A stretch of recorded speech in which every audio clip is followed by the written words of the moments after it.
Why, hello there! How are you today? Awesome Soul here, and we have a massive video for today. Or at the very least, a lot of topics to cover. Mark has been rather active on Twitter yet again. We also have a leak of a new part of some kind, and we also have the details of the upcoming update and what exactly is going to be in it. However, this is in the form of Robo news. It's not an actual patch note preview.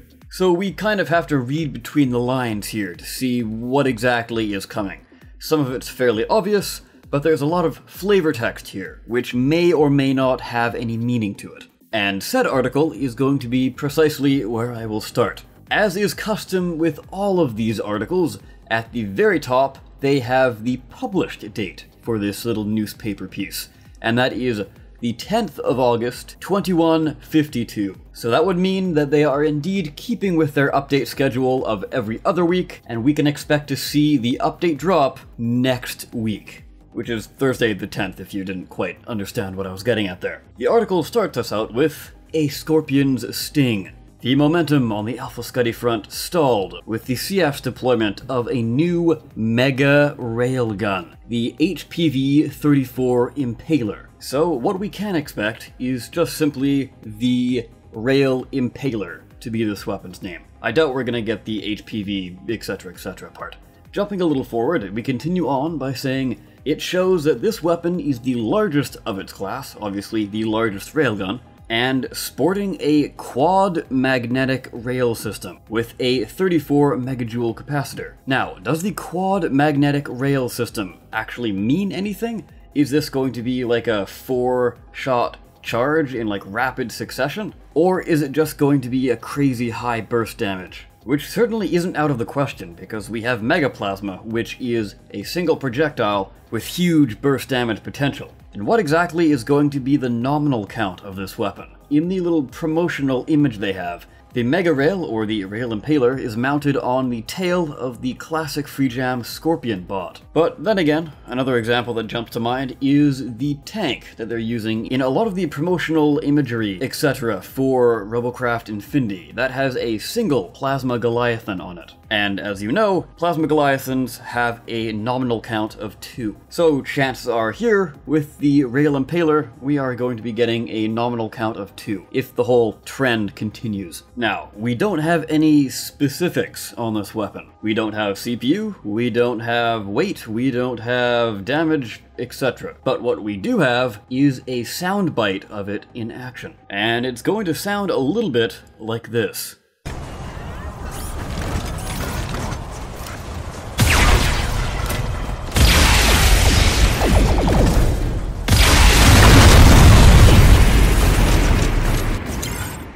Yeah, that's a pretty damn beefy sounding railgun, if I do say so myself. Moving on from the railgun part of the article, we now come to the changes to the CRF. If you want to read the whole thing for yourself, you can do that, link is in the description, but I'm just gonna go through it and quickly pick out the bits and pieces that kind of stand out. They say here, through the investments of instant nano construction and teleportation technology, pilots will be able to download and pilot robots from the CRF, even if they lack the number of cubes required in their inventory. So pilots will be permitted to download and pilot designs without needing to forge the required parts. But they will be unable to modify the robot until they can construct the required parts to fill in the robot. Now, that bit is fairly interesting, but kind of concerning, until I read the part underneath it. So basically what they're doing here is giving pilots a steadier stream of robot income. And the way they're doing this is when a pilot finishes a battle, the designer receives a deposit of robots into their account after a battle, rather than an upfront lump sum. So, offering a series of payments after the battle, rather than a simple purchase, provides pilots with the best designs in the Milky Way, and gives designers a far more reliable source of income and incentive to design battle-ready robots. Which honestly, I think is a really good change, because it seemed like under the most recent system we've had,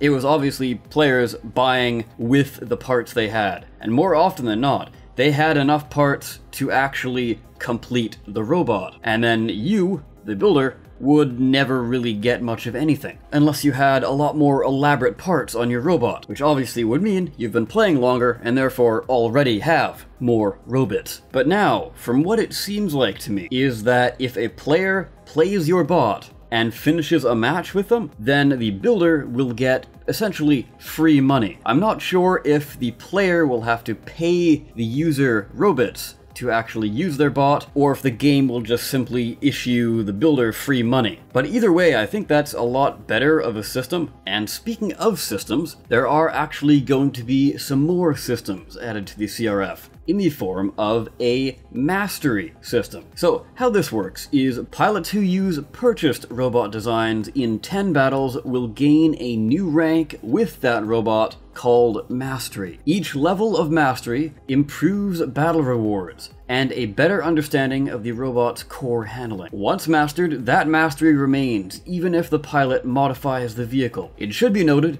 that self-built robots, aka the ones you build yourself, will begin with full mastery achieved. It seems interesting, but I'm not quite sure what the whole purpose of it is. I guess we'll just have to wait for the actual article, or maybe they'll do more of a dev jam on the topic, perhaps. Now, the last part of the update, and that is going to be found in the breaking news section at the bottom of this article. It reads as follows: Professor Simon's breakthroughs in protonium generation and chassis cube power efficiency create a stable weapon energy reserve for all bots, regardless of their CPU usage. Excess CPU will no longer increase weapon energy, but instead will provide a damage boost to the weapons by shunting excess energy into the weapon's energy capacitors. So there we have it. It would seem that the damage boost system is now finally locked in place. As I said in the previous video, it has kind of gone back and forth, whether or not it was going to be a full removal of CPU to anything or the damage boost system, which personally to me is definitely going to iron out the whole problem with really tanky bots. At least that's what I'm hoping it will do, and I don't see why not. But I'll actually get into the problem with tanky bots a little later in the video. Before I do that, however, we do need to discuss the recent leak that happened. As you can see on the screen before you, we now have a new image in the Cube Atlas. Basically a section of the game files that house all of the preview images for your inventory items. Of course though, this being a leak, take it with a grain of salt. It certainly does seem real to me for various reasons. One being, we've never really had a fake leak before. We've had an April Fool's prank, but we've had numerous other leaks from the Cube Atlas before, such as the Ninja Mask and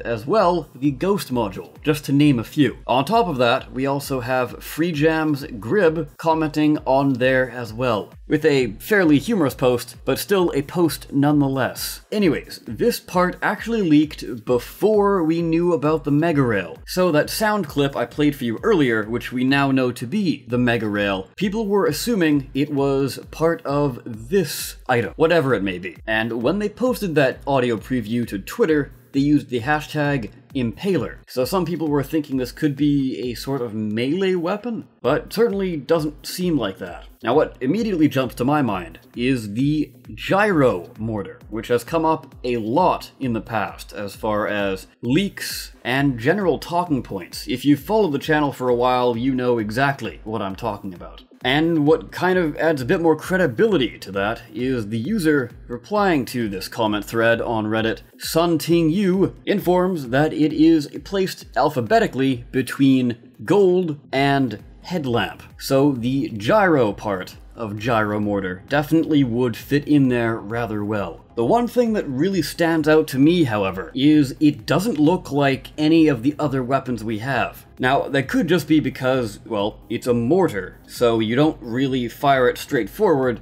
you fire it up, and it sort of arcs over. It certainly does have that pit, where the upper, I guess we can call it the gun, would sort of rotate. But what if we're looking at this all wrong? And what if this is not a weapon, but a module? Some people in that comment thread seem to think it could possibly be a shield generator of some kind. But of course, we don't really know. All we have simply is the image itself. So what do you guys think of this? Do you think it is a mortar, or do you think it's a module? Or something else entirely? I'd love to know. Alright, we finally made it to the tweet section.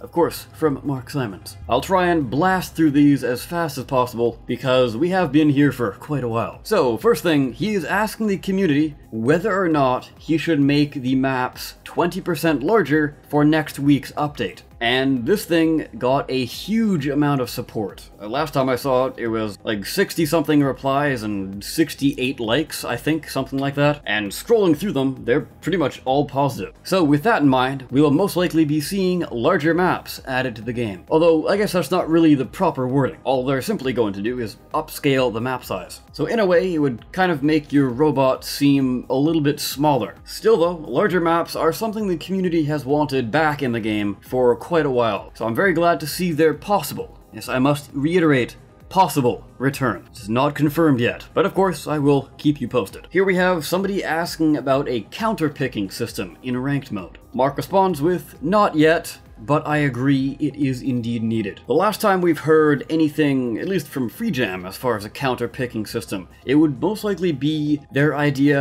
of letting players switch out to whichever bot they wanted upon their death. They could stick with the same bot, or they could switch to another one. Though we haven't heard anything about that in quite some time, so I don't know if that's still in their plans. Another user is asking if this will be the last change as far as mechanics go, in a reference to the damage boost system. Mark confirms that yes, indeed, this is the last major change as far as mechanics go, at least that they have planned before exiting early access. And now we have something that is actually live in the game right now. For those that weren't aware, Mark has just reduced the health on all parts in the game to reduce the average time to kill, and he's reduced the health on every part by 20%, which I'm not entirely sure is going to help. It's going to make the frail bots way more frail, and the large, beefy, tanky bots probably won't see too much of a change. Honestly, I think he should have just waited for the damage boost, because that's coming fairly soon. The response to this, though, has been fairly mixed. So he has responded to a few of the comments he's gotten back on that tweet. Again, like I was saying, BrutalBic is telling us that squishy bots are now one-shot bots, basically, and brick spam bots are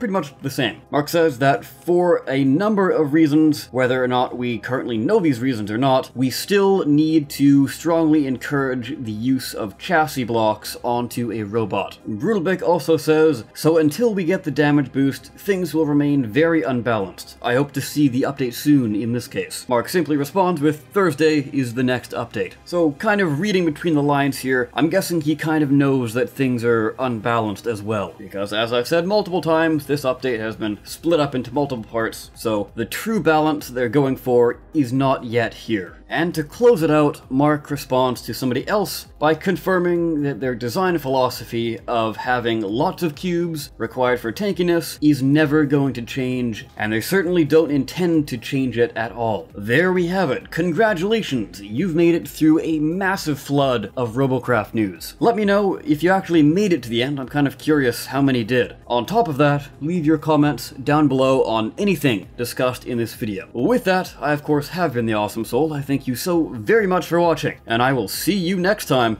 Take care.